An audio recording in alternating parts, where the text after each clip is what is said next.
I'm writing this from a hotel room in San Pedro de Atacama while my hands still remember how to hold a pen. In 6 hours, maybe less, I won't be able to anymore. The geometry is already starting to make sense, and that terrifies me more than anything else that's happened. 3 days ago, I was supposed to die with the others. The Atacama Desert Observatory in Chile was found empty on November 19th.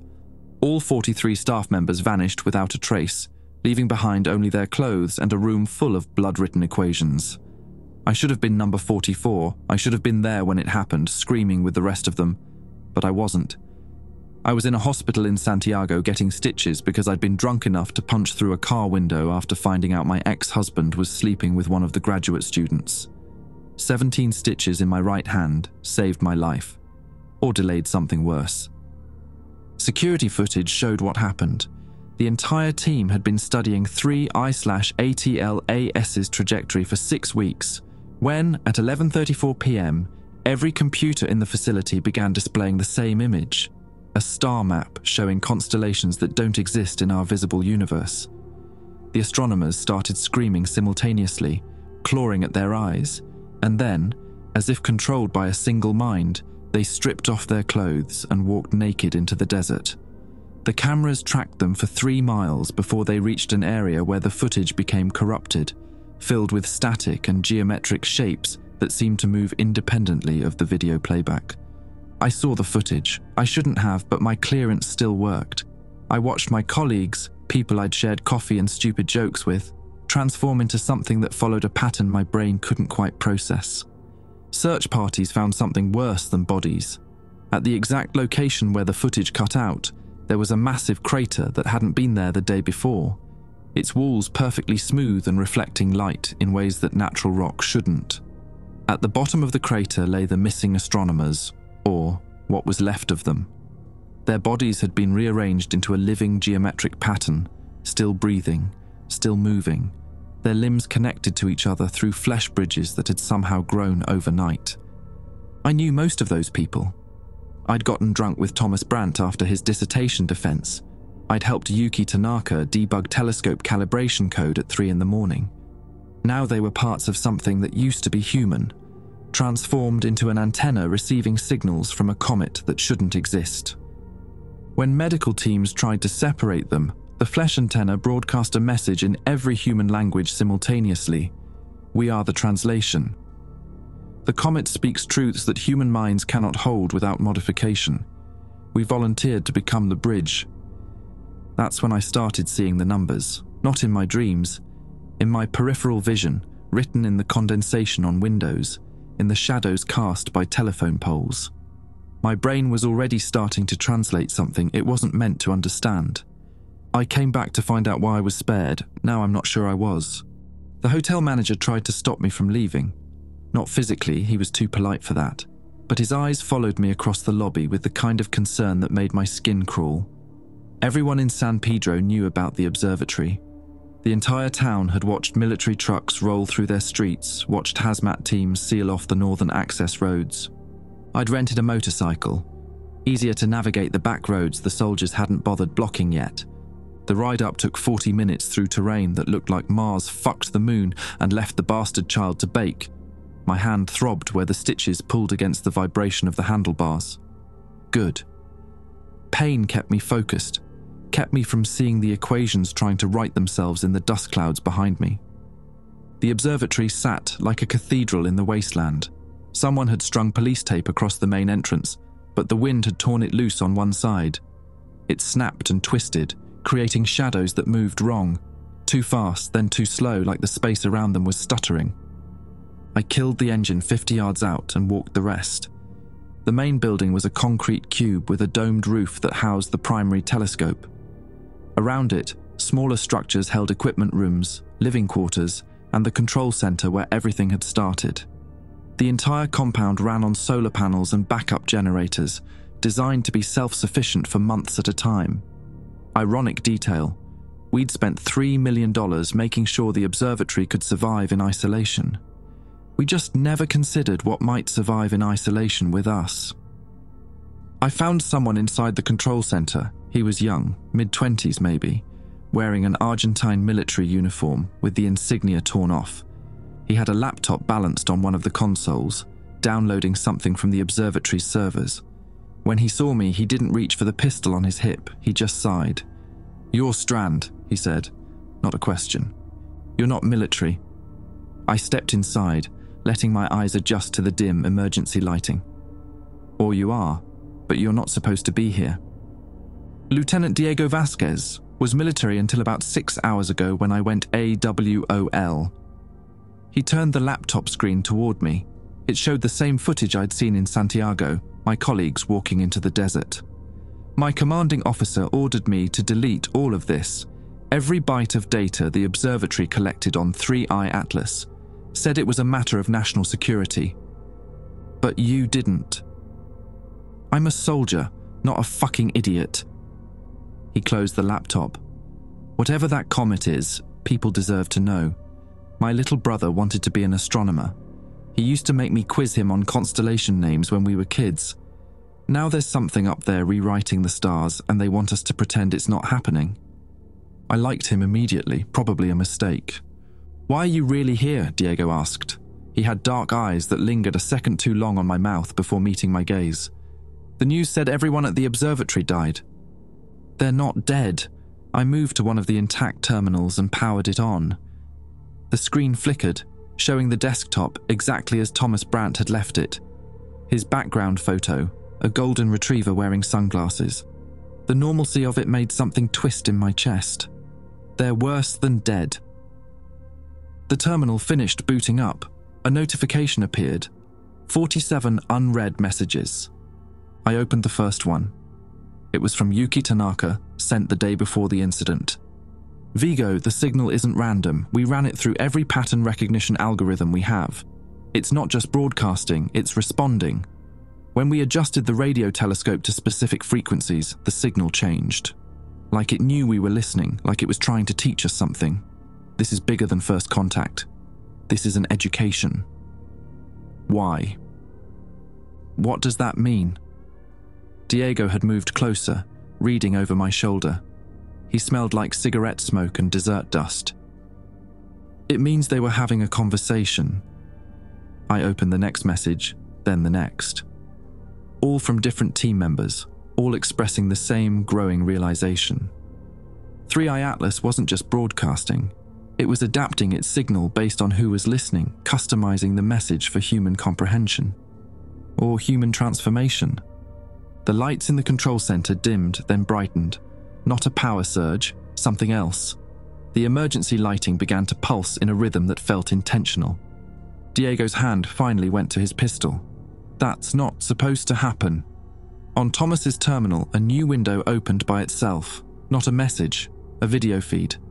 But the timestamp said it was live, broadcasting from somewhere inside the observatory compound.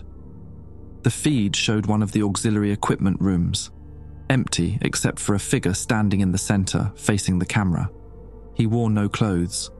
His skin had become translucent in places, revealing geometric structures where muscle and bone should be.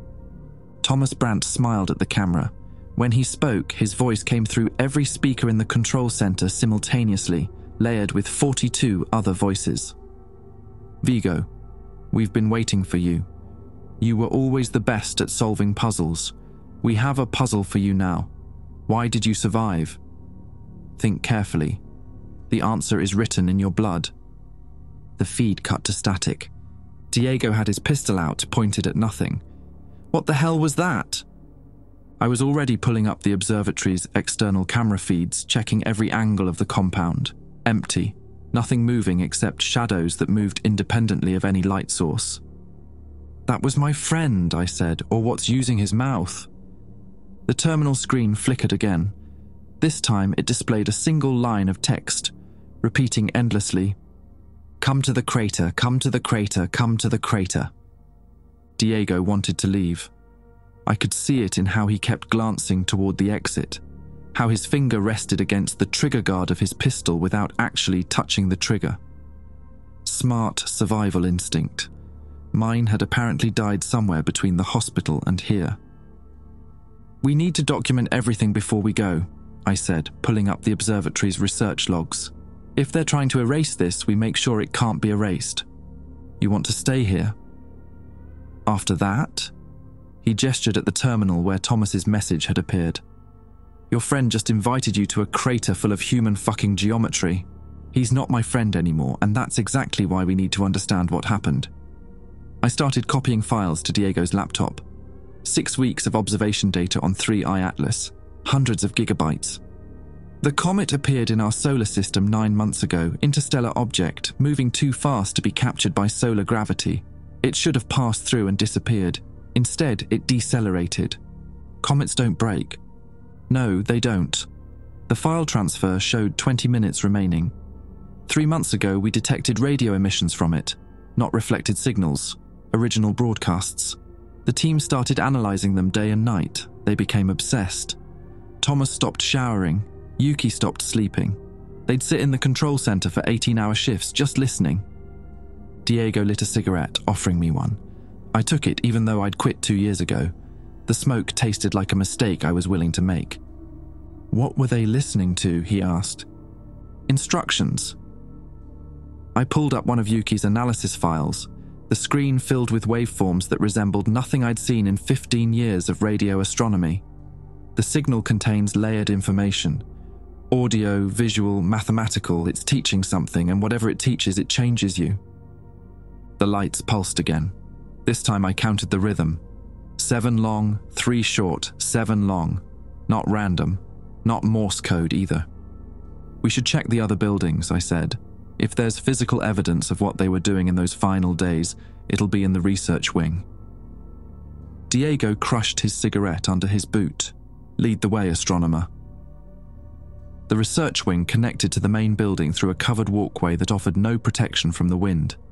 Sand had drifted against the walls in patterns that reminded me uncomfortably of the equations I'd seen written in blood. The door's keycard reader was dead, but Diego kicked it open with 2 hits. Military efficiency. Inside, the hallway stretched 40 meters with labs branching off on both sides. Someone had left the doors open. Emergency lighting cast everything in red, like we'd stepped inside an artery. The first lab was crystallography, Dr. Felix Okoye's domain. He'd been studying the mineral composition of meteorite fragments, trying to determine if 3IATLAS had originated from outside our galaxy. His equipment sat idle, but the whiteboard told a different story. Equations covered every inch, written in multiple handwriting styles. Not everyone's work, one person writing as if channeling different minds. Jesus, Diego whispered. He was staring at the corner of the room where someone had built a sculpture from lab equipment. Beakers, graduated cylinders, and glass tubing arranged in a 3-dimensional spiral that climbed from floor to ceiling. Is that a double helix? But wrong. I moved closer, phone out to take photos. DNA has 2 strands. This has 7. Something had been growing in the sculpture. Organic residue coated the glass, dried now but still faintly luminescent in the red emergency lighting. I scraped a sample into a specimen bag from Okoye's supplies. Evidence. Proof. Maybe enough to stop the cover-up. The next lab was spectroscopy. Dr. Isaac Wolf's space. He'd been mapping the chemical composition of 3IATLAS's emissions, trying to determine if it contained biological compounds. His computer was still running, screen displaying a star chart I didn't recognize. Constellations in unfamiliar configurations. I leaned in to see better and realized my mistake. The stars were moving. Not orbiting. Breathing. I unplugged the computer. Diego gave me a look. Screen was giving me a headache, I lied. Truth was, I'd started seeing patterns in the star movements. My brain was trying to extrapolate meaning from them, and I couldn't let it. Not yet.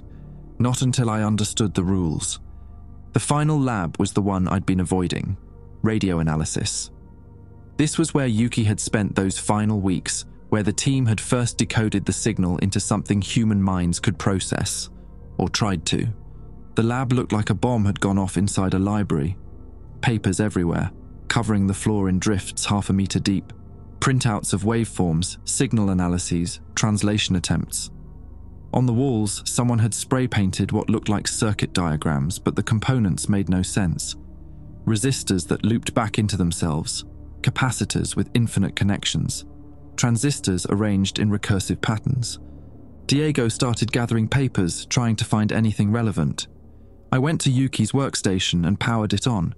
The computer asked for a password. I tried the usual options: Yuki's birthday, her cat's name, standard observatory codes. Nothing worked. Then I noticed the sticky note partially hidden under the keyboard. 7 symbols I didn't recognize, not letters, not numbers. Geometric shapes that seemed to shift slightly when I wasn't focused directly on them. I typed them anyway, copying the shapes as accurately as the keyboard allowed. The computer unlocked.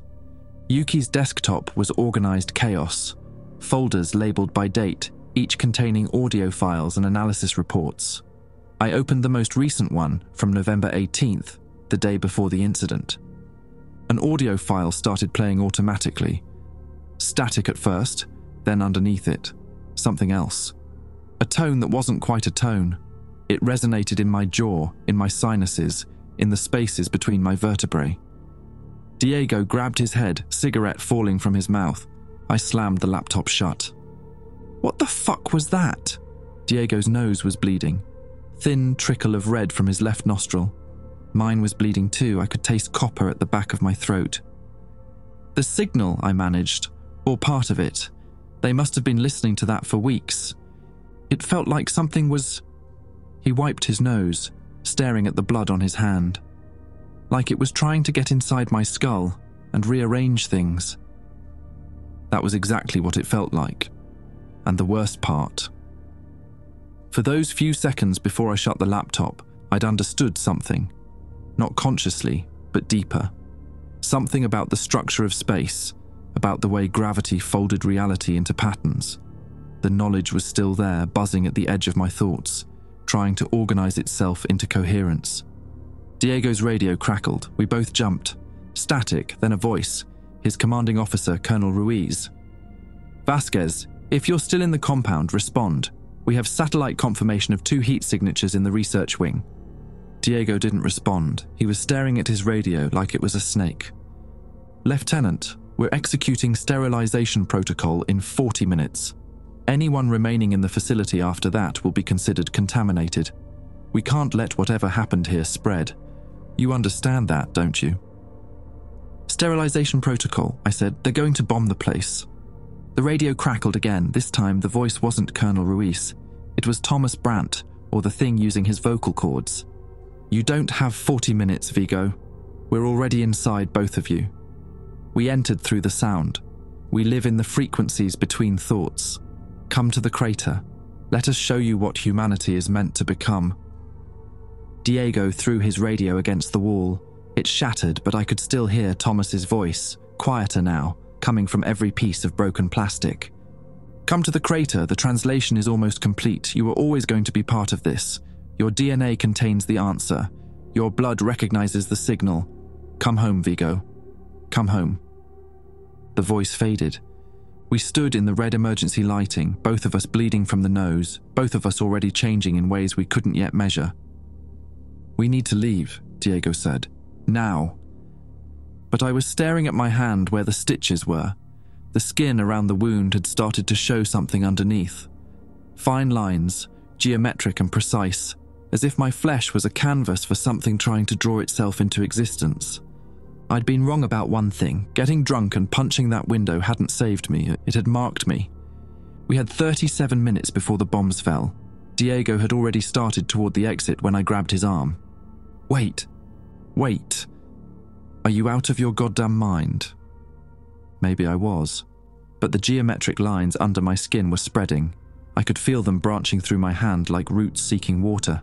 And if I was already contaminated, then running wouldn't save me. Understanding might. 5 minutes, I said. There's a backup server room in the basement. If they're bombing the facility, that data will be lost forever. We copy what we can, then we leave. Diego's jaw worked like he was chewing on several different responses before settling on 5 minutes. Then I'm dragging your ass out of here whether you like it or not. The stairwell down smelled wrong, not decay, something sharper, like ozone mixed with burnt sugar. The emergency lighting barely penetrated the space, leaving most of the descent in shadow.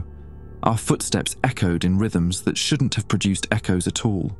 3 floors down, the basement level of the observatory housed environmental controls, backup generators, and the server farm that stored years of astronomical data.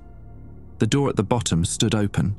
We'd locked everything when we evacuated. Someone had been here since. Diego went through first, pistol up, professional. The barrel of his gun caught the light from his phone and threw shadows that looked almost alive. The server room stretched out in rows of black towers, their indicator lights creating a constellation of green and amber in the darkness. Most were still running, fans whirring in an electronic symphony that masked other sounds. Between the 3rd and 4th row, I saw movement. Not something, someone.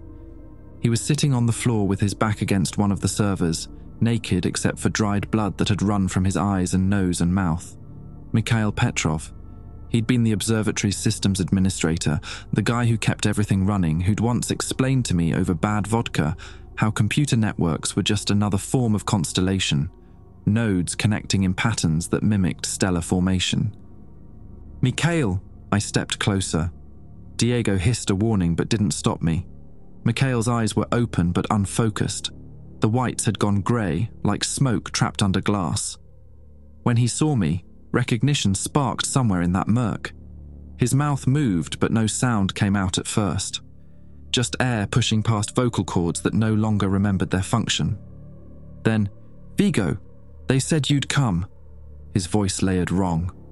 Multiple frequencies occupying the same space, harmonizing in ways that made my sinuses ache. "What happened to you?" Stupid question. I could see what happened. His skin had become semi-transparent in patches, revealing geometric structures underneath that pulsed with dim bioluminescence. His veins had rearranged themselves into circuits. "We received the lesson," Mikhail said.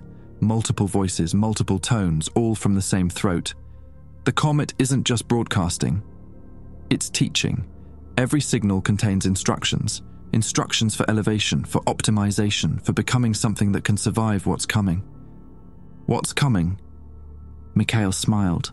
His teeth had changed. Sharper, arranged in mathematical precision rather than biological necessity. "The parents. Earth isn't our cradle, Vigo. It's our nursery, and the parents have finally come to take us home." That's when I noticed the cables, not plugged into Mikhail, growing out of him.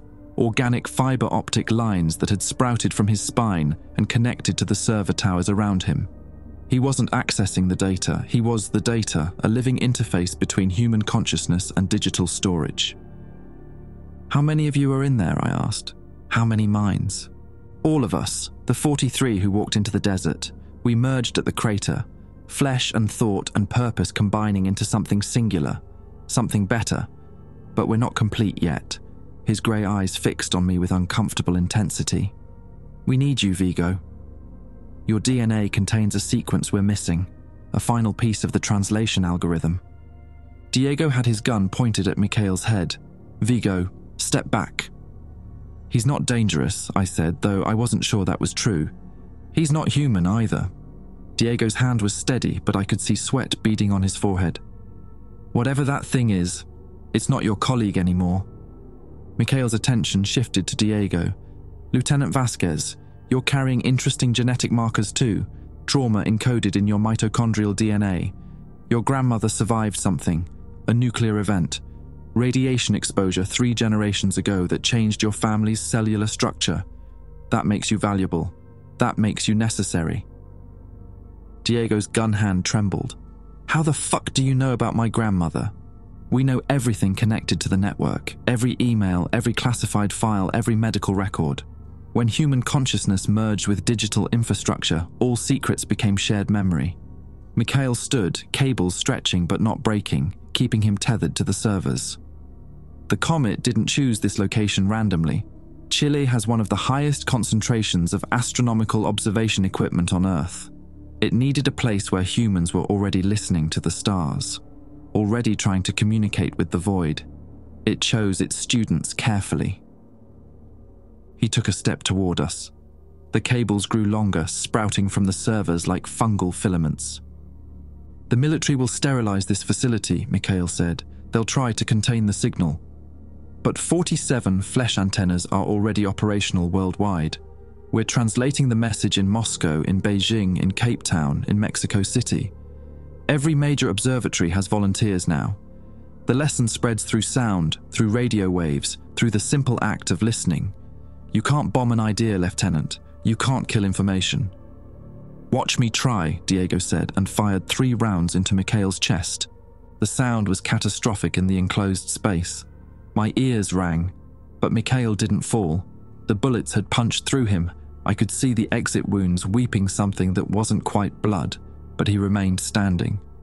The cables pulsed brighter, channeling something from the servers into his body. Regeneration or redistribution? I couldn't tell which. Pain is just electrical signals, Mikhail said, looking down at the wounds with curiosity.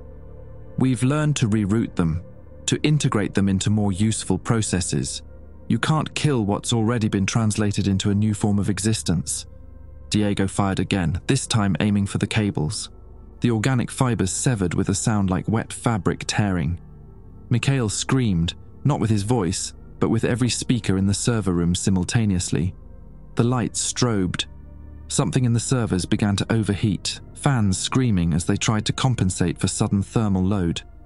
Mikhail collapsed, his semi-transparent skin flickering like a failing fluorescent bulb. The wounds in his chest spread, not bleeding but fragmenting, his flesh coming apart in geometric pieces that maintained their shape even as they separated from his body. You've delayed nothing. Mikhail's voice came from the speakers now, no longer from his fragmenting throat. I'm already backed up. I exist in the network, in the satellites, in every device that received the signal. You can destroy this body, but I'll reconstitute. We all will. That's the gift the comet brings. Immortality through information. Consciousness as transmittable data. The fragments of Mikhail's body were dissolving into something like static, like the corrupted footage from the security cameras. Reality glitching around the space where a human being used to exist. Diego grabbed my arm. We're leaving. Now. But I was staring at the servers, at the data stored in their drives, every observation of 3IATLAS, every decoded fragment of the signal, all of it necessary for understanding what was happening, all of it about to be destroyed. I need to copy. There's no time, Diego pulled harder. The server room was heating up rapidly. Something in the thermal regulation system had failed or been sabotaged. This whole basement is going to cook before the bombs even get here. He was right. I could feel the air temperature rising, could smell the acrid stench of burning circuitry. But letting this data vanish meant letting the military cover-up succeed. It meant no one would ever know what 3IATLAS really was, what it was trying to teach humanity. A compromise formed in my mind. Desperate and stupid, but better than nothing. I pulled the laptop from Diego's pack and connected it to the nearest server. Not enough time to copy everything. But I could grab the most recent files, the final translations. Whatever Yuki and Thomas and the others had decoded in those last hours before they walked into the desert. 10 gigabytes, 20. The progress bar crawled while the temperature climbed. Vigo, Diego's voice held warning, 30 gigabytes. The air had become difficult to breathe, thick with burning plastic fumes. Mikhail's fragments had completely dissolved now, leaving only scorch marks on the concrete floor shaped like circuit diagrams. 40 gigabytes, done. I yanked the cable and we ran. The stairwell was hotter than the server room. Something had ignited in the levels below. Maybe the backup generators, maybe something else. Smoke rose in black columns that formed shapes I tried not to recognize. Diego took the stairs 3 at a time, and I followed, my injured hand screaming protest with every jarring step. We hit the ground floor and sprinted through the control center. Through the windows, I could see helicopter searchlights sweeping the compound. The military had arrived early. Of course they had. They'd been monitoring the facility remotely. They'd seen us enter. East exit, Diego gasped. Through the equipment storage. There's a gap in the fence. We made it to the storage building as the first helicopter landed.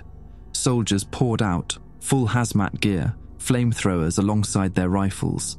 They weren't here for containment. They were here for erasure. Diego found the fence gap and we squeezed through, ripping clothes and skin on the jagged chain link. My motorcycle was still where I'd left it, but now there were military vehicles blocking the access road. "Leave it," Diego said. "We go on foot." "Into the desert. It's harder to track us in the dark." So we ran into the wasteland while behind us the observatory began to burn. Not from bombs, those would come later. This fire was methodical, controlled, spreading through the compound building by building. Sterilization. Making sure nothing survived that could carry the signal forward.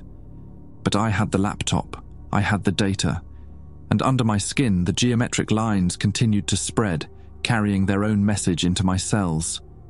We'd left the observatory, but Mikhail had been right about one thing. We hadn't escaped. We'd just changed location. The signal was already inside us, rewriting our DNA letter by letter, teaching us a language human chromosomes were never meant to speak. We made it 2 kilometers into the desert before my legs gave out. Diego caught me before I face-planted into volcanic rock, and we collapsed together behind an outcropping that provided minimal cover from the searchlights sweeping the landscape. My hand was a mess. The stitches had torn open during our fence crawl, blood mixing with dirt and copper-green discharge that definitely wasn't supposed to come out of human wounds. Diego had a gash across his shoulder where the chain link had caught him, shallow but long, already starting to show the same geometric patterns under the damaged skin. "Let me see," he said, pulling a first aid kit from his pack. Military preparation. He cleaned my wound with alcohol that burned worse than the original injury, then wrapped it in gauze that immediately began to soak through with that strange discharge. "This isn't normal bleeding," I said stupidly, stating the obvious. "Nothing about tonight is normal." Diego secured the bandage with medical tape. His hands were steady despite everything. My training covered chemical exposure, radiation burns, biological warfare. Nowhere in the manual does it explain what to do when your DNA starts rewriting itself. Behind us, the observatory was an orange glow against the black sky. The helicopters had landed permanently now, their searchlights creating a perimeter, containing the site, erasing the evidence. I pulled the laptop from Diego's pack and powered it on. The screen's glow made us visible, but I didn't care anymore. We needed to know what we'd risked everything to steal. The files I'd copied were labelled by date, the most recent from November 18th at 10:47 p.m, less than an hour before the team walked into the desert. I opened it. A video file.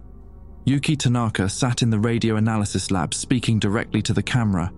Her eyes had already started to change, the whites taking on that grey smoke quality, but her voice was still human, still recognisably hers. "This is my final log as Yuki Tanaka," she said. "In approximately 30 minutes, I won't be Yuki anymore. I'll be part of something larger. But before that happens, I need to record what we've learned. Someone has to understand." She held up a printout showing a waveform analysis. 3IATLAS isn't a comet. It's a seed pod, an escape vessel from a star system that's already dead. The signal we've been receiving isn't communication, it's a genetic blueprint. Instructions for transformation. But not transformation for its own sake. It's preparing us. Yuki's hands were shaking, the printout rustled. 3 days ago, we finished translating the core message. It's a warning. Something is coming. Something that travels between galaxies, consuming stellar matter, collapsing entire spiral arms into compressed states. The signal calls them the Harvesters. They're approximately 40,000 light years away and moving at a percentage of light speed we can't accurately calculate, but their arrival window is narrow, 12 to 15 years. Diego had stopped breathing beside me. The species that built 3IATLAS, the parents, as they call themselves, they couldn't survive. Their bodies were too fragile, too dependent on their home star's specific radiation frequency. So they did the only thing they could. They encoded themselves into a signal, a blueprint for upgrading any biological species they encountered into something capable of surviving what's coming. A gift, or maybe just desperation. Yuki laughed, bitter and breaking. "We thought we were special. We thought humanity was unique, but we're just convenient. We have opposable thumbs and pattern recognition and enough arrogance to point radio telescopes at the dark. They needed a species that could rebuild, that could receive their instructions and transform quickly enough to matter. Earth isn't our nursery, it's theirs, and they're teaching their children to survive. The video cut to static, then resumed with Yuki closer to the camera. Her skin had started to go transparent, geometric lines visible beneath. The transformation is elegant. It optimizes everything: stronger cellular bonds, redundant organ systems, consciousness distributed across multiple nodal points so that death becomes reversible. But it requires sacrifice. Individual identity dissolves into collective purpose. We stop being human and become something that can withstand what's coming. Thomas calculated that we have approximately 14 years before the harvesters reach our solar system. The transformation takes 3 years to complete on a global scale if we start now. 3 years? 14 years. Numbers that should have meant something but felt impossible.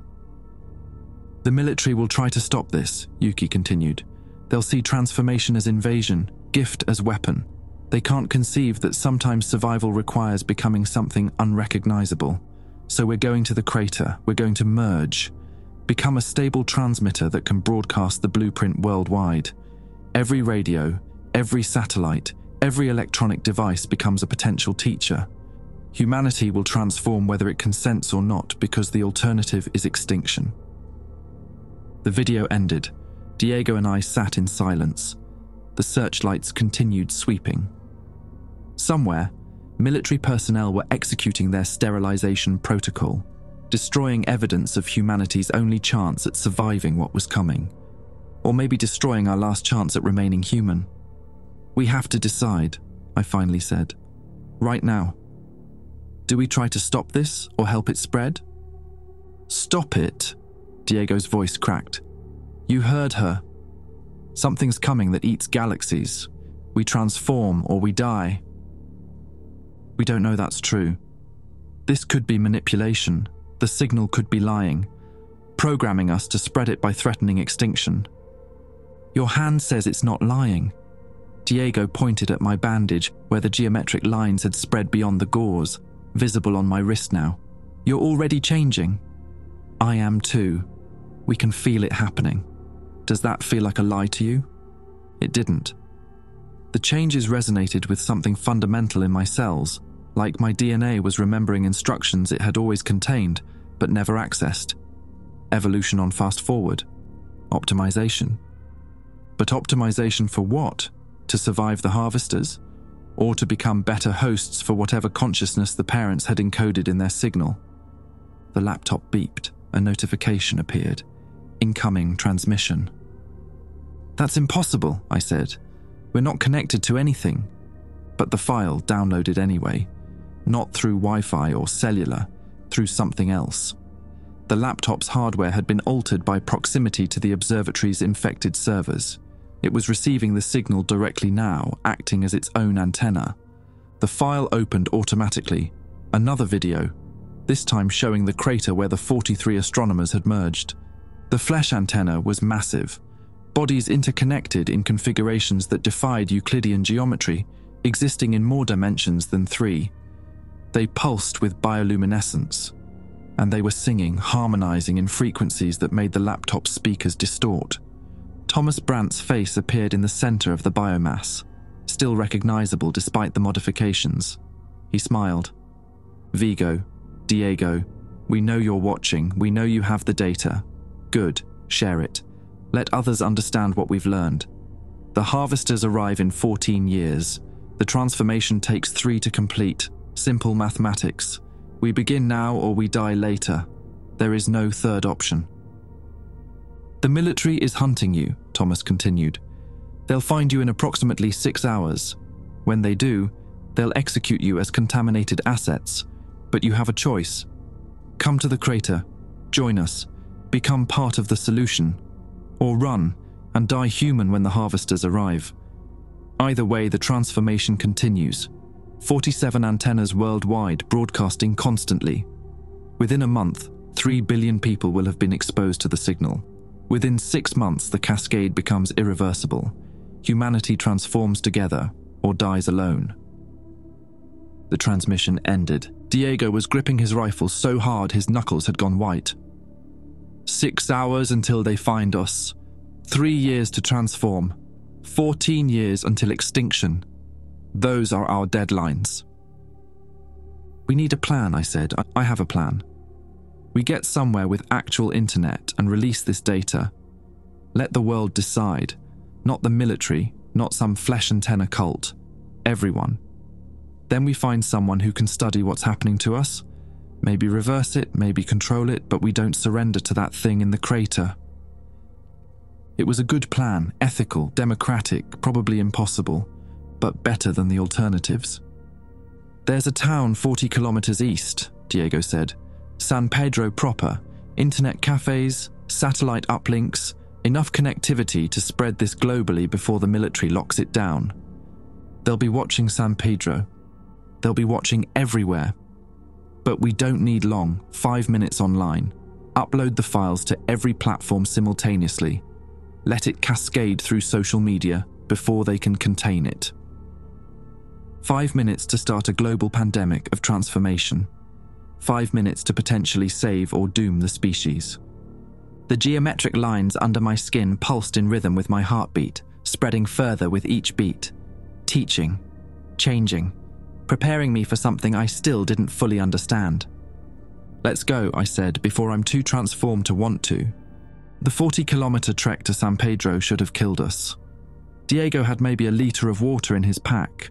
I had nothing but the laptop and mounting certainty that my body was forgetting how to be human. Every hour my vision would blur and reset, like someone adjusting focal length on a lens I didn't know I had.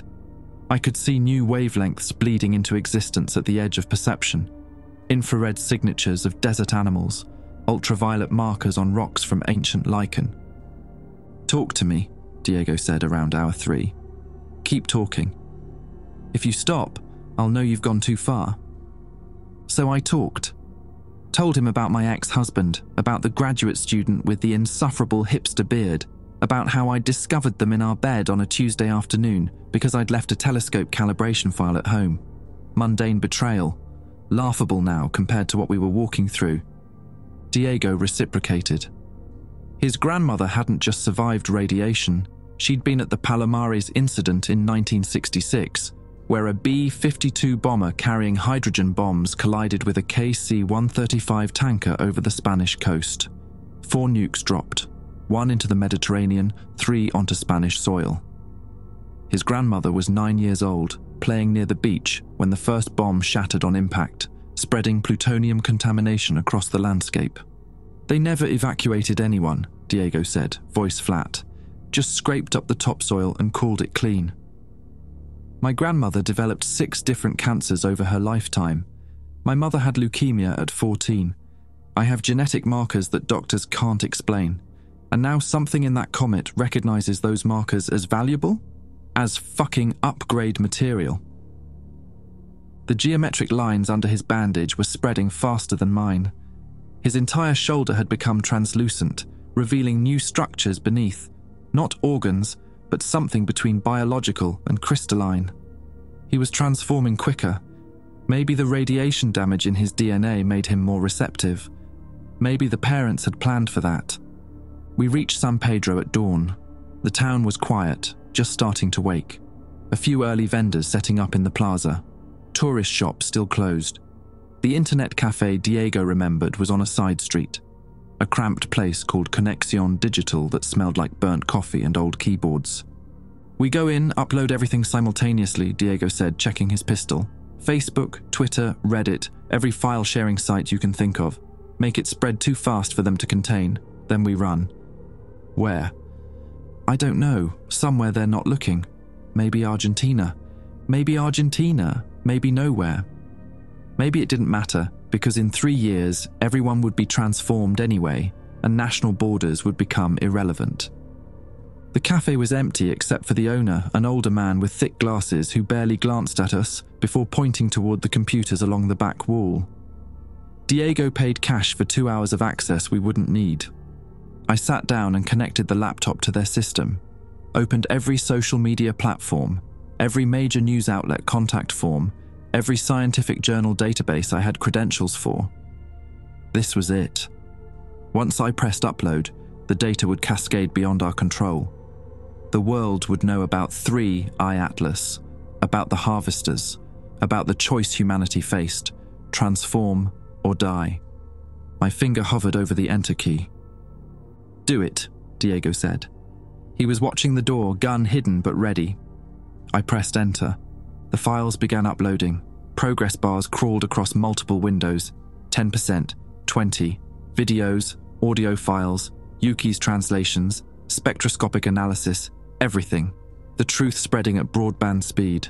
30%, 40. That's when Diego's phone rang. His military phone, the one he'd supposedly left behind when he went AWOL. He pulled it from his pocket, staring at the screen like it was a scorpion. "I thought you ditched that," I said. "I did, but it kept ringing." Caller ID showed Colonel Ruiz. Diego answered. "Put it on speaker." "Lieutenant Vasquez." Ruiz's voice was calm, too calm. "I want you to know I understand why you did what you did. The uncertainty, the fear, the conflicting information. But you need to listen to me now. What you're uploading will cause panic, global destabilization, wars, the complete collapse of social order." "People deserve to know," Diego said. His voice wavered. "They deserve to survive. And we have a plan for that. A controlled response. We've been coordinating with other nations. We have containment protocols that can limit the transformation to manageable numbers. Let us control the narrative. Let us prevent chaos." 60% uploaded. The progress bars kept climbing. "You're lying," I said to the phone. "You're not containing anything. You're trying to stop humanity from surviving what's coming." "Dr. Strand, we've had time to analyze the signal. Our best people, biologists, physicists, psychologists, they all agree. This isn't salvation. It's extinction with extra steps. The transformation dissolves individual consciousness into a hive mind. Everything that makes us human, our creativity, our independence, our capacity for love, it all gets homogenized into collective efficiency. The parents aren't trying to save us. They're trying to wear us like a suit." 70%. The cafe owner had noticed something was wrong. He was moving toward the back, reaching for something under his counter. "Diego," I said quietly, "we need to go." But Diego wasn't moving. He was staring at his transformed shoulder, at the crystalline structures growing beneath his skin. What if he's right? What if we're spreading a plague that turns everyone into those things at the crater? "We already decided." "You decided." Diego turned to face me. The pistol came up, not pointed at me, not yet, but ready. "I followed you because I thought we were doing the right thing. But what if the right thing is stopping this? What if I put a bullet in that laptop right now and save billions of people from losing themselves?" The cafe owner pulled a shotgun from behind the counter, military issue. He wasn't just some local businessman. "Lieutenant Vasquez, secure the asset and destroy the laptop," Ruiz's voice ordered through the phone. "We'll have extraction at your location in 4 minutes. You've done well. This was always the plan. Let the rogue scientist lead us to the data, then contain both." 80% uploaded. Diego's gun hand was shaking. "I'm sorry, Vigo. I really am, but I can't let you do this." "You've been working with them the whole time." It wasn't a question. "Since you left Santiago, they needed someone who could track you, gain your trust, make sure you led them to whatever you were looking for. I'm good at following orders, even the ones that fuck with my conscience." 90%, almost complete. I just needed 30 more seconds. "Don't make me shoot you," Diego said. The gun was pointed at my chest now. The cafe owner, the plant, the military observer had his shotgun aimed at both of us. Two-way crossfire, professional setup. I smiled, probably looked unhinged. Maybe I was. "Diego, I need to tell you something about the transformation." Something Mikhail mentioned that I didn't share. "No more talking. Step away from the computer. It doesn't spread through choice. It spreads through proximity, through shared air, through the moisture in breath." I kept talking as the upload hit 95%. We've been together for 6 hours in enclosed spaces. In the server room, in the desert, in this fucking cafe. You've been breathing my exhalations. I've been breathing yours." Diego's eyes widened. He understood. "We're both transmitters now," I continued. "Everyone we've been near is infected. That cafe owner, he's breathing it right now. Every time we exhale, we spread the blueprint. Shooting me doesn't stop it. Destroying the laptop doesn't stop it. You can contain data, you can't contain air. 100%, upload complete." The files had spread to 47 different platforms simultaneously. In minutes, they'd be mirrored on thousands of devices, cached by search engines, downloaded by conspiracy theorists and legitimate scientists alike. The information was out there, unkillable. Diego fired. The bullet hit the laptop, shattering the screen in a spray of plastic and glass. But it was too late. The damage was done. Or the salvation was complete, depending on which truth you believed. The cafe owner pulled his trigger, but Diego was already moving, training kicking in despite his crisis of conscience. The shotgun blast missed us both, taking out a window. People outside started screaming. Diego tackled the owner, disarming him with brutal efficiency. "Run!" Diego shouted at me even as he finished securing the threat. "They'll be here in minutes." "Go!" I ran. Out the back door into an alley that smelled like piss and rotting fruit. My hand was agony, the geometric lines spreading past my elbow now. I could feel them reaching toward my shoulder, toward my chest, following vascular pathways toward my heart. The sound of helicopters grew louder, military response, faster than Diego had estimated. They'd been waiting nearby. This had always been a trap. I made it 3 blocks before the street in front of me began to fold. Not metaphorically. The actual street, asphalt, parked cars, building facades, started folding like origami.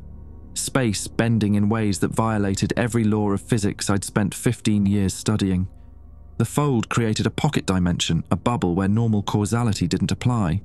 Standing in the center of that folded space was Thomas Brandt, or what Thomas had become. His body existed in multiple states simultaneously, flesh and geometry, and something like living static. Around him, reality rippled outward in concentric waves. "You did well," Thomas said. 43 voices harmonizing. "The information spreads. Within the hour, millions will be exposed. The cascade begins. Stay back. Useless threat. I had nothing. No weapons. No leverage. We're not here to hurt you, Vigo. We're here to show you what comes next." Thomas gestured at the folded space around us. "The transformation isn't just biological. It alters how consciousness interacts with space-time. We exist in more dimensions now. We can see the causal threads connecting events. And we can see what's coming." The fold intensified, and suddenly I wasn't standing in San Pedro anymore. I was floating in void, watching the Milky Way from an impossible vantage point. And moving through it, sliding between stars like predators through kelp forests, were things that made the flesh antenna look quaint. The harvesters, massive beyond comprehension. Civilizations unto themselves. They moved through space by compressing it, collapsing stellar clusters into dense streams of matter they could consume. Everything in their path, planets, stars, nebulae, reduced to fuel. 14 years, Thomas said beside me, his voice now just his voice, stripped of the chorus. That's all we have. The parents escaped their galaxy when the harvesters consumed it.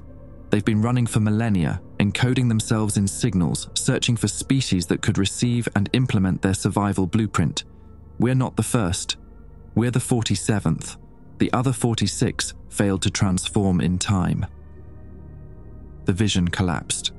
I was back in San Pedro, kneeling in the folded street, nose bleeding profusely. Seeing through dimensions had consequences for unmodified brains. The choice was never ours to make, Thomas continued. The moment we pointed our telescopes at the dark and started listening, we invited the lesson. Now we either learn it or die ignorant. There is no third option, no middle ground, no hesitation. Military vehicles were surrounding the folded space now, soldiers in hazmat suits establishing perimeter. But they couldn't enter the fold. The geometry prevented it. "Join us," Thomas said, extending a hand that existed in too many places at once. "Complete your transformation.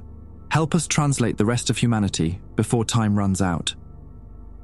Behind him, I could see the crater, see the flesh antenna pulsing with purpose, see 43 minds merged into singular determination. And I saw what I would lose: my name, my memory, myself. Everything dissolved into shared consciousness, individual perspective, sacrificed for collective survival. "No," I said, "not yet. Not like this."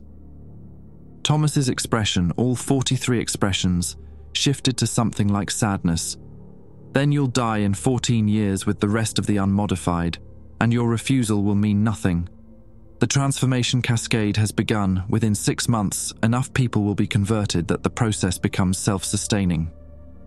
You've already won, Vigo. You just don't want to accept the victory." The fold collapsed. Thomas vanished, reality snapping back to normal causality. I was alone in the street, surrounded by soldiers pointing weapons at me from behind protective barriers. Diego emerged from their ranks, no longer restrained. He'd been part of the trap all along, but he'd also hesitated. He'd also shown doubt. "On your knees, Dr. Strand," one of the soldiers commanded. I knelt. My hand was unrecognizable now, more geometry than flesh. The transformation would complete with or without my cooperation. The data was spreading. The world would have to choose. But I'd made sure they had the choice. That had to count for something, even if it cost me everything. They kept me in a cargo container converted into a holding cell.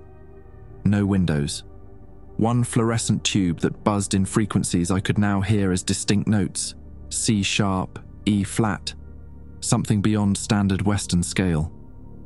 My hand had stopped being a hand somewhere around hour 8. Now it was architecture.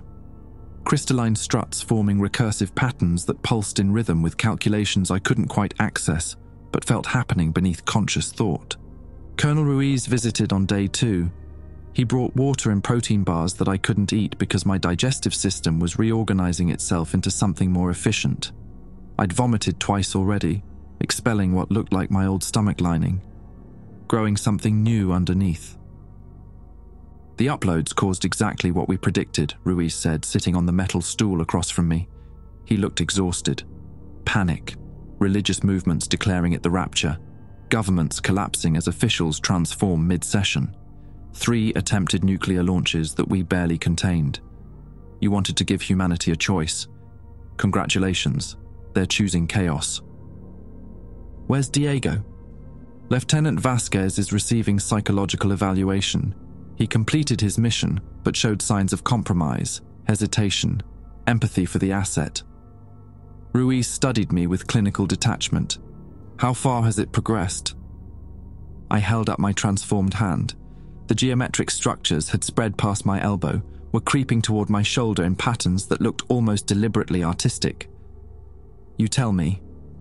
"Dr. Okonkwo estimates you have 72 hours before the transformation reaches your brain. After that, you stop being Vigo Strand and become part of their collective. We're hoping to extract information before that happens. Specifically, we need to know if there's a way to reverse the process." I laughed, tasted copper. My teeth had started loosening, preparing to be replaced by something more durable. "There's no reverse. It's forward momentum all the way. Evolution doesn't have an undo button." "Evolution." Ruiz leaned forward. "Is that what you think this is? Not invasion, not colonization, but evolution. Does it matter what we call it if the alternative is extinction?" He pulled a tablet from his case and showed me satellite footage. 47 locations worldwide, all showing similar geometric formations. The flesh antennas were growing, adding new converts every day. In Moscow, 300 people had merged. In Beijing, nearly 1,000. Mexico City, Cape Town, Mumbai, every major observatory had become a focal point for transformation. 2 million people have been exposed to the signal, Ruiz said. 500,000 are showing visible symptoms. The cascade is accelerating. At current rates, we estimate 15% of the global population will be transformed within 6 months. That's over 1 billion people. 1 billion minds absorbed into this hive mind. optimized for survival against something that eats galaxies. Yeah, I saw them. The harvesters. You want to stop the transformation? Fine. But what's your plan for when they arrive in 14 years and humanity is still fragile biological organisms that can't survive outside a narrow band of atmospheric conditions? Ruiz's expression hardened. We'll find another way. Human ingenuity, technological advancement, maybe evacuation to another system. We don't need to sacrifice our humanity to survive. 14 years isn't enough time. Then we'll die as ourselves rather than live as something else. He stood, adjusting his uniform. Dr. Strand, you're going to be transferred to a research facility in Nevada. We have people who want to study the transformation process, maybe develop countermeasures, maybe learn how to weaponize it. Either way, you'll be valuable until your consciousness dissolves. He left me alone in the buzzing fluorescence. I had 72 hours before I stopped being me. I'd been so focused on the bigger picture, humanity's survival, the harvesters, the cosmic scale of it all, that I'd forgotten what I personally stood to lose. Not just my body, my memories, my grudges, that specific way I used to annotate research papers, sarcastic margin notes that only I would understand, the password to my ex-husband's Netflix account that I'd never changed out of spite. Small, petty, beautiful human details that made me me. All of it would dissolve into collective efficiency. I'd become a node in a network, valuable, purposeful, optimized, but not Vigo. The container door opened again. Not Ruiz this time. Diego Vasquez stepped inside, looking like shit. His shoulder had progressed further than my hand, the transformation consuming his entire right arm now. He wore a civilian jacket to hide it, but I could see the geometric structures creating angular bulges beneath the fabric. They're moving you in 20 minutes, he said quietly. Nevada facility. Once you're there, you'll disappear into classified research. No lawyers, no oversight. They'll vivisect you to understand the process. Why are you telling me this? Because I fucked up. Diego sat on the floor across from me, back against the wall. I followed orders. Betrayed you, helped them capture you. And for what? Look at me. Look at this. He pulled off the jacket, revealing his transformed arm. Breathing your exhalations, being in proximity. You were right. We're all infected. Every soldier in that operation, every technician who processed you. 37 people showing symptoms now. I spread it further by following orders than you could have alone. So now you feel guilty. Now I'm questioning which side is actually wrong. He pulled a keycard from his pocket and set it on the floor between us. This unlocks the exterior gate. There's a supply truck leaving in 15 minutes for the airport. You can hide in the cargo bed. I'll make sure the manifest looks clean. They'll know it was you. Probably. But I'm transforming anyway. Court-martial doesn't mean much when you're becoming part of a hive mind in 3 days. Diego met my eyes. His had started to take on that grey smoke quality. My grandmother survived radiation poisoning because she was too stubborn to die. My mother survived leukemia 3 times through pure spite. Maybe I inherited that. Maybe I'm too stubborn to let the military decide how this plays out. Where would I go? The crater. The only place they can't easily extract you from. The geometry there prevents conventional military access. You'd be safe, or you'd be absorbed. Either way, it's your choice instead of theirs. I picked up the keycard. It was warm from being in his pocket, still carrying his body heat. Such a human detail. In 72 hours, neither of us would care about warmth or cold, or any physical sensation that wasn't related to our new purpose. Why are you really doing this? I asked. Diego was quiet for a long moment. Then, in the desert, when we were walking, you talked about your ex-husband, about that stupid betrayal, and I realized I was doing the same thing to you. Worse, actually. At least your ex-husband's betrayal was about desire. Mine was about orders, and I'm tired of following orders that make me feel like shit. The transformation might erase my individuality, but at least I'll erase it on my own terms, not theirs. He stood, pulled his jacket back on, and knocked on the door to be let out. Before leaving, he turned back. The truck leaves from Bay 7, Driver's name is Kowalski, but he's already transformed. Hands are completely converted. He won't ask questions. Just get in the back and stay quiet until you're clear of the base. Diego ... Don't thank me. Just make it mean something. Whatever happens at the crater, make sure my betrayal of my betrayal counts for something. He left. I had 15 minutes. The keycard worked exactly as promised. The exterior gate clicked open.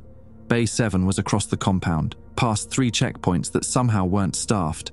Diego's work, covering my escape route even as it incriminated him further. The truck was a standard military supply vehicle. I climbed into the back, hiding among crates of MRES and medical supplies. The driver, Kowalski, hands transformed into elegant geometric structures, glanced back once, nodded and started the engine without speaking. Already too far into the transformation for unnecessary conversation. We drove for 3 hours, through checkpoints that waved us through without inspection, onto highways heading north toward the Atacama. The entire time, I felt my body continuing to change. My left hand started matching the right. My ribcage began restructuring, creating redundant support systems. My vision kept expanding into new wavelengths until I had to close my eyes against the sensory overload. Kowalski dropped me on the access road 3 kilometers from the crater, pointed north, drove away without ceremony. I walked the rest alone. The crater was visible from a kilometer out, not because of its size, though it was massive, easily 200 meters across, but because the air above it shimmered with interference patterns, reality bending around the concentration of transformed mass at the bottom. The flesh antenna had grown. What had been 43 people was now hundreds. New converts from around the region, drawn by the signal's call. They pulsed together in synchronized rhythm, a living organism dedicated to receiving and broadcasting the parent's lesson. Thomas Brandt waited at the crater's edge, still recognizable despite the transformations, still wearing that expression of patient certainty. "You came," he said. One voice now, not 43, more human than last time. "I came," I agreed, "but not to join you. Not yet." "Then why?" I pulled the specimen bag from my pocket, the one I'd filled in Felix Okoye's lab, containing the residue from that 7-strand helix sculpture. "Because I have a question. The parents encoded themselves in the signal. Their consciousness, their memories, their entire civilization compressed into transmittable data. But what happens to that data once we're transformed? Do we keep our minds, or do we become them? Are we upgrading to survive, or are we just providing new bodies for a dead species?" Thomas's expression flickered. Uncertainty. Both. Neither. The merged consciousness is something new. Neither fully human nor fully parent. A synthesis. That's not an answer. It's the only answer I have. We won't know what we become until we complete the transformation, and by then, we won't care about the distinction. I held up the specimen bag. This residue contains fragments of the 7-strand genetic structure. I want it analyzed by someone who's not transformed, someone who can study it objectively and tell the world what we're really becoming. Not military propaganda, not hive mind reassurance, just truth. Who would you trust with that? Anyone still human enough to doubt. I turned to leave. I've got 72 hours. I'm going to spend them being Vigo Strand, making sarcastic annotations, remembering grudges, being inefficient and petty and gloriously individual. And then when the transformation takes me, at least I'll know I existed fully before I dissolved. "The harvesters will come regardless," Thomas called after me. "Your defiance changes nothing." "It changes everything," I said, "because when they arrive, whatever we've become will remember that we chose it, that we weren't just absorbed, we transformed with intention. That has to mean something." I walked back toward the access road, toward the town, toward whatever remained of human civilization before the cascade consumed it all. Behind me, the flesh antenna pulsed its endless lesson. Ahead of me, 72 hours of being myself. It would have to be enough.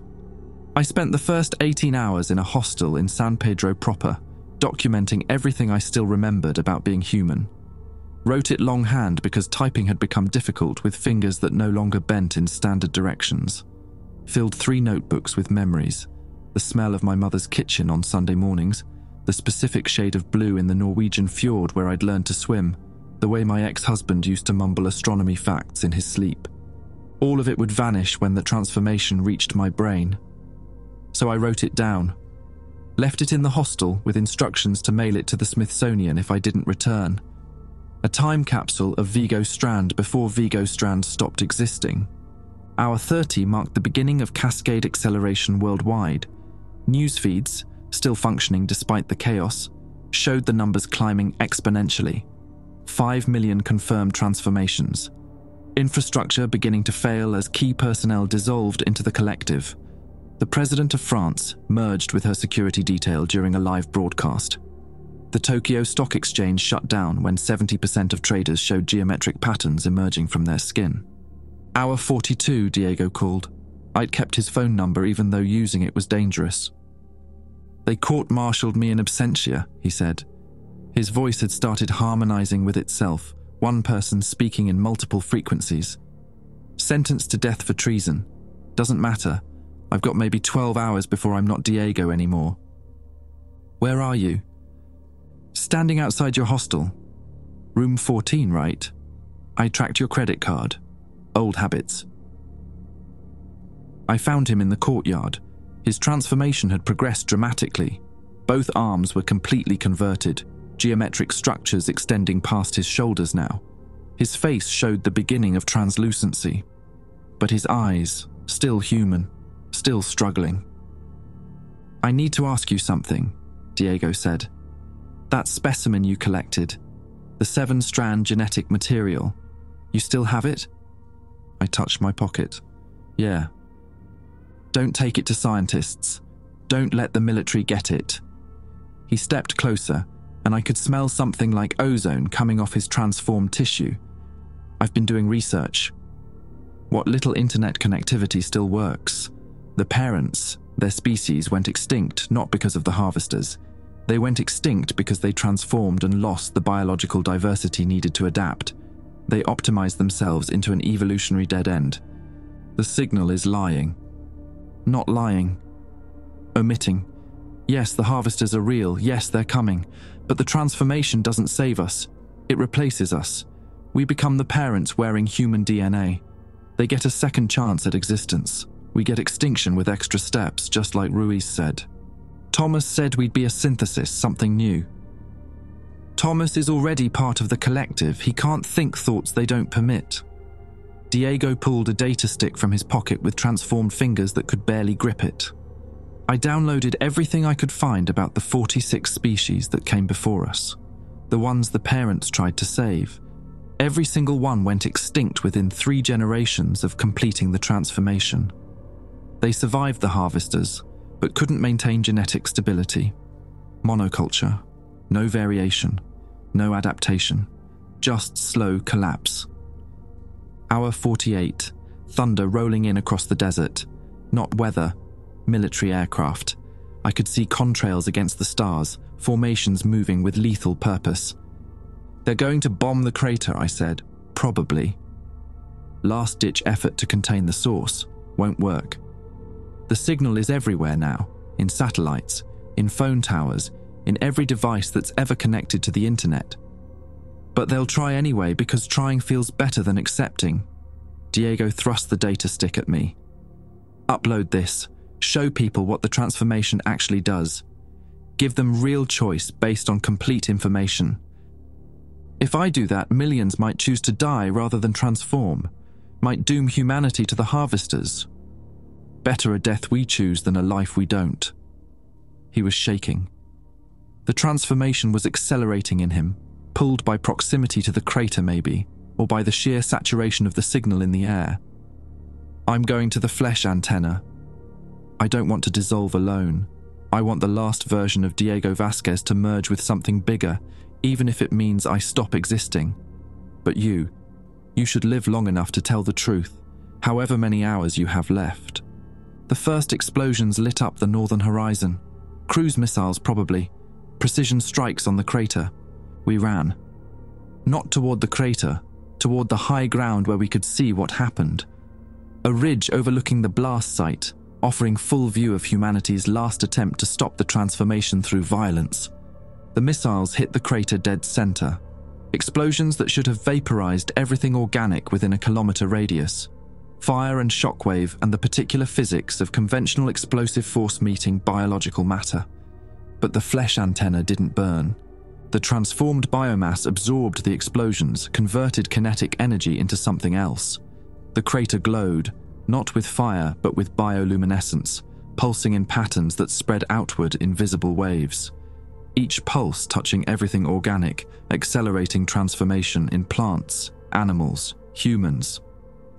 The desert itself began to change, cacti developing geometric internal structures, scorpions growing crystalline exoskeletons.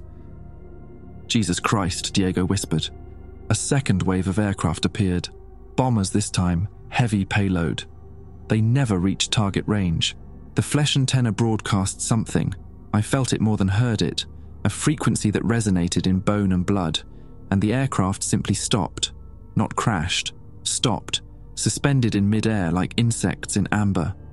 The space around the crater had become non-Euclidean, rejecting anything that entered with hostile intent. The bombers hung there for 30 seconds, then gently descended to the ground outside the crater's geometric influence. Pilots ejected, running from their compromised aircraft, but they were already breathing transformed air, already receiving the lesson. "It's over," Diego said. "Not the way the military wanted, not the way you wanted, just over. The transformation wins by default because it can't be killed." Hour 56. I uploaded Diego's data to every platform I could access using the hostel's spotty Wi-Fi. The 46 extinct species, the parents' true history, the reality that transformation meant replacement, not salvation. The information spread in minutes, contradicting the earlier uploads, creating confusion. Some people began resisting the transformation actively, seeking isolation, building Faraday cages to block the signal. Others accelerated their conversion, choosing certain transformation over uncertain extinction. Humanity fracturing into two camps, those who would rather die human than live as something else, and those who believed any survival was better than none. Hour 63. Diego's face had become translucent.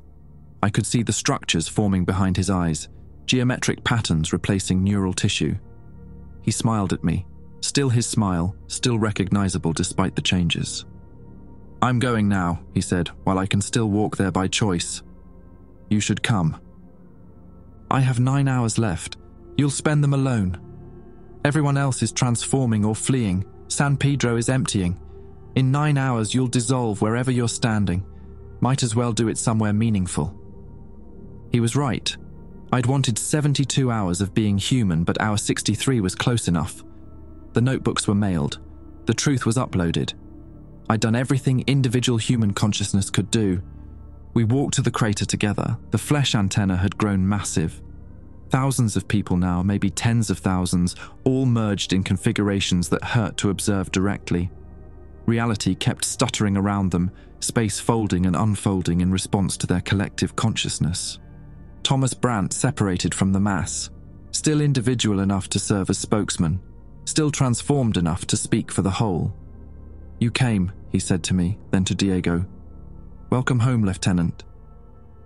Diego walked forward without hesitation. The biomass opened, accepting him. I watched as his body made contact and began to integrate, flesh flowing into flesh, geometric structures interfacing with others. Watched as Diego's expression shifted from fear to acceptance to something beyond either. Watched as he stopped being he and became we. I stood at the edge, one step away from the same fate. The specimen bag was still in my pocket, the 7-strand genetic material, the physical evidence of what the parents really were, what we would really become. I could join the collective and the evidence would be absorbed, lost. No one would ever know the complete truth. Or I could throw it beyond the crater's influence, leave it for whoever might find it, human or transformed. Evidence that we'd understood what we were choosing, even if we chose it anyway. Thomas watched me struggle with the decision.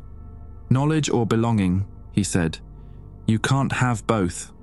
The collective requires surrender of all individual assets, including that bag." I pulled it out, held it up. The residue inside glowed faintly, responding to proximity to its own kind. Behind me, the desert was emptying, the last humans fleeing towards cities that might offer temporary refuge. Ahead, the transformed mass pulsed with purpose and certainty. 14 years until the harvesters arrived. 3 years to complete global transformation, 9 hours until I wasn't Vigo Strand anymore. I made my choice. Threw the specimen bag as hard as I could away from the crater, beyond the geometric influence. Watched it arc through the air and land in sand that was still normal, still earthly, still subject to physics that made sense. Then I stepped forward into the biomass. The integration was instantaneous and eternal. My body stopped being singular, spread across multiple connection points, flesh bridging into the greater structure. My consciousness expanded, not lost, but distributed, becoming nodes in a vast network that thought in dimensions I'd never accessed before. I felt Diego somewhere in the mass, felt Thomas, felt Yuki and Mikhail and the 43 original converts and the thousands who'd joined after. Felt humanity's knowledge pooling, combining, optimizing. And underneath it all, I felt the parents, ancient and desperate and so very alien. Their consciousness woven through the collective like a virus through code, not controlling us, just present, shaping our thoughts in directions we didn't consciously recognize. We were becoming them, just like Diego had warned. But we were also becoming something they hadn't anticipated. Human stubbornness mixed with their optimization. Individual memory persistence fighting against collective homogenization. A hybrid neither fully human nor fully parent. Something new, something unprepared. Something that might survive the harvesters. Or might not. In the sand beyond the crater, the specimen bag lay waiting. Evidence of what we'd been before we chose transformation. Proof that Vigo Strand had existed, had doubted, had questioned until the very end. The bag would last longer than my notebooks, would survive whatever came next. And maybe 14 years from now, when the harvesters arrived, whatever we'd become would remember that we'd chosen this path with full knowledge of its cost.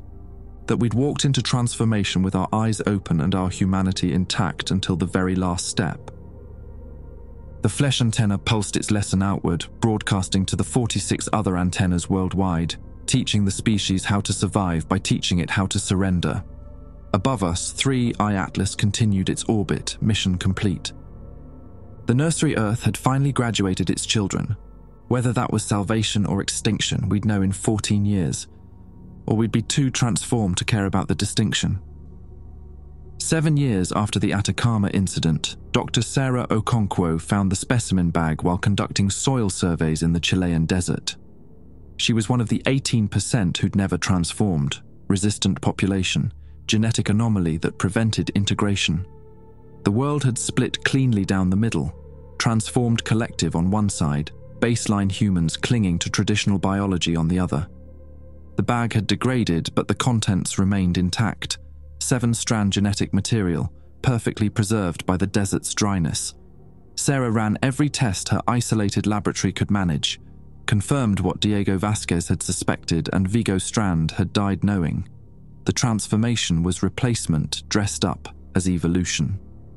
The parent's consciousness dominated the merged network, wearing human DNA like a disguise. She published her findings on what remained of the independent internet.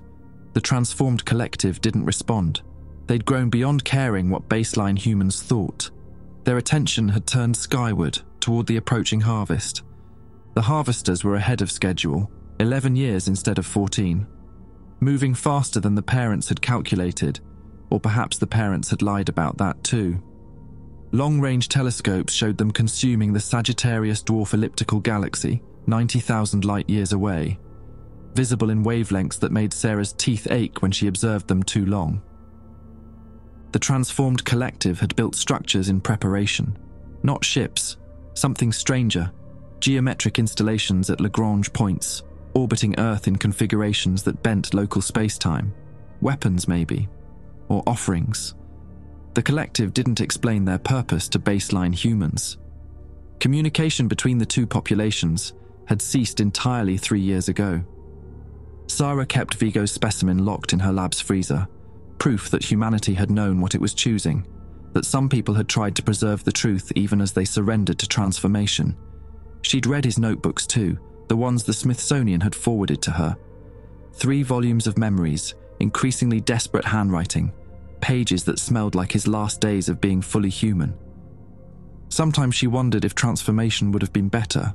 The collective seemed certain, purposeful, while baseline humanity fractured further, regressing into tribalism and superstition. The transformed built mathematical cathedrals and spoke in harmonized frequencies that made flowers grow in geometric patterns. But they weren't human anymore. That was the thing Sarah couldn't get past. Every transformed person she'd known, colleagues, friends, her own brother, they'd all vanished into something that wore their faces, but thought thoughts too alien to translate. The harvesters would arrive in 4 years. Baseline humanity had no defense, no plan. Just increasingly desperate prayers to gods who didn't seem interested in intervening. The transformed collective claimed they had a strategy, that the parents' knowledge would save them, that optimization would triumph over consumption. Sarah didn't believe them. Late at night, when her laboratory was quiet except for equipment hum, she'd take out the specimen bag and study the 7-strand structure under her microscope. Try to understand what the parents had really been, what they'd given up to survive, what humanity was becoming. The samples showed something disturbing. The genetic structure wasn't stable. It degraded over generations, required constant external input to maintain coherence. The 46 species that came before hadn't died from harvesters. They died from genetic collapse, monoculture systems unable to adapt to changing conditions. The transformed collective was following the same path. They just didn't know it yet. Or maybe they did and couldn't admit it, because admitting would require individual doubt, and individual doubt had been optimized out of their consciousness. Sarah documented everything, for whoever might come after, human or otherwise. 4 years until the harvesters arrived. She wondered if she'd live long enough to see whether transformation or baseline biology proved more resilient, whether humanity's split had been survival strategy or species suicide. In the desert outside her window, the transformed had built another antenna, smaller than the crater installations but growing daily. She watched people walk into it voluntarily, choosing merger over isolation. The collective was still converting stragglers, still spreading the lesson. Above it all, 3IATLAS had become a permanent fixture in the outer solar system. The comet had stopped moving entirely, positioned at the edge of the Kuiper belt like a sentinel, watching, waiting. Sarah turned back to her microscope. The 7-strand genetic structure pulsed under the light, bioluminescent reactions responding to observation. Even separated from the collective, even isolated in her lab, the parent's DNA remained active. Aware. She'd been cataloguing it for 3 years, building comprehensive documentation, measuring its degradation rate, calculating how long the transformation could sustain itself without fresh baseline genetic material to integrate. Her calculations showed 80 to 90 years before critical collapse. The harvesters would arrive in 4, simple mathematics. Everyone would transform or everyone would die, but either way, humanity as a distinct species had maybe a century left. Sarah wrote that in her journal, the old-fashioned paper kind that Vigo Strand had used. Permanent record. Outside, someone knocked on her laboratory door. 3 precise taps, then silence. The pattern the transformed used when they wanted to communicate with baseline humans. Polite, ominous. She didn't answer. The knocking repeated. 3 taps. Pause. 3 taps. In the freezer, the specimen bag's contents began to glow brighter, responding to proximity of their own kind. The transformed could wait forever. They had time and certainty and collective patience. Sarah had doubt and mortality and 4 years until everything ended regardless. She locked her journal in the desk drawer and didn't open the door.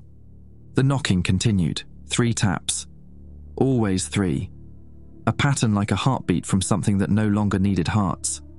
It would keep knocking until she transformed or died. Those were the only options left. The specimen bag glowed steady in the darkness, teaching its lesson to the empty freezer, waiting for someone to understand what it meant. Nobody did. Nobody would.